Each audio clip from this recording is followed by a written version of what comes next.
أول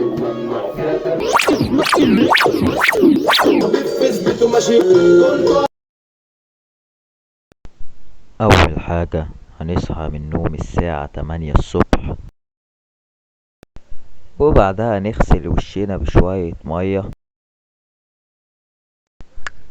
بعدها نخش عشان نذاكر العربي، ان انا اصلا كنت مذاكره بس كنت هكتب، والحمد لله خلصته وكتبته على خير. وهنا بقى قررت البس. شوفوا معايا يلا هنلبس ايه، عشان كان ورايا درس احصاء، بس مش عايز احرق لكم المفاجأة اللي هتحصل بعدين. وهنا كنت بجيب البنطلون وقررت البسه بس مش ظاهر هنا في الكاميرا، بتأسف لكم جامد جدا. بجد انا تعبت في الفيديو ده جامد، واكتر حاجة تعبت فيها هي المونتاج، فياريت تقدروا تعبي بجد. ايوه يا عم رش ودلعني. وهنا بقى الزيت، بس معرفتش اصور عشان ايدي. وهنا بقى اخر حاجة لبسنا الكاب، ويلا بينا علشان نشوف المفاجأة.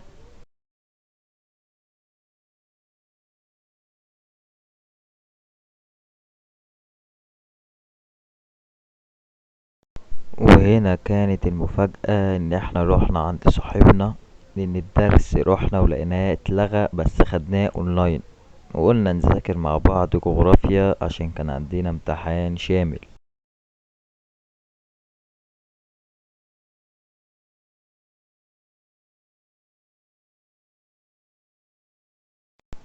انا يا جدعان اللي بصور، بس للاسف يعني معرفتش اصور احنا التلاتة، ولكن جبتهم هما الاتنين يعني عادي.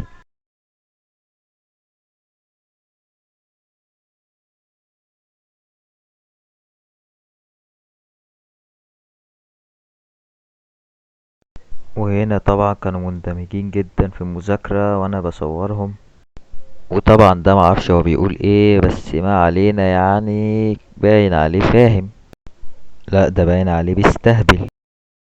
ده حوض سمك، قلت اما اصوره يعني عادي يعني. وهنخش بينا يلا على افضل فقرة، وهي الاغاني.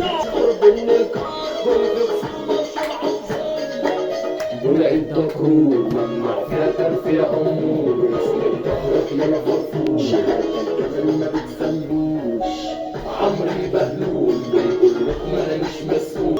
شوف تعكس مع تخريب الحرس لبسته في حيل غصب ناس، عايش في مربع انجاز كان شكله فرح اساس شخصه بيحدث البلكون، ونلاقي في القهوه على كراسي محطوط تشكيل، وش ظاهر في تفكير، الحفله تعوير، كاميرا بتلعب جايباني مجرم مطلوب، واللي جاي ياخد قلوب ده تصورني اكشن نزيهه الباب الجديد شارد اجزاءه يلمحني بيجري رحبته، الرعب يا ناس انا ربيته، رجالي وانا صفيته عشاق يا مالك يلا عامل صايع كده كده على طول، صاحبي في فيسبوك ماشي جنبي خصمي في منطقتي، كنت واخد سكينة في دراعه، سكينة تانية بقت اوجاعه، انا كنت سبب يابا في ضياعه بس موت. وجينا طبعا لأفضل مشروب بالنسبة لي وبالنسبة للشعب المصري، وهو مشروب المانجا. ولو انت مش ده أفضل مشروب ليك اكتبلي في التعليقات ايه أفضل مشروب ليك. وبعديها دخلنا الجيم وابتديت اتمرن، وجيت قلت اما اصور وانا بلعب باي. اكتبولي في التعليق ايه رأيكم في الباي وشكل التقسيم، ولو عجبك اعمل كومنت كويس، ولو معجبكش اعمل كومنت قولي ما هو الذي اقدر اقدمه لاخلي شكل جسمي افضل.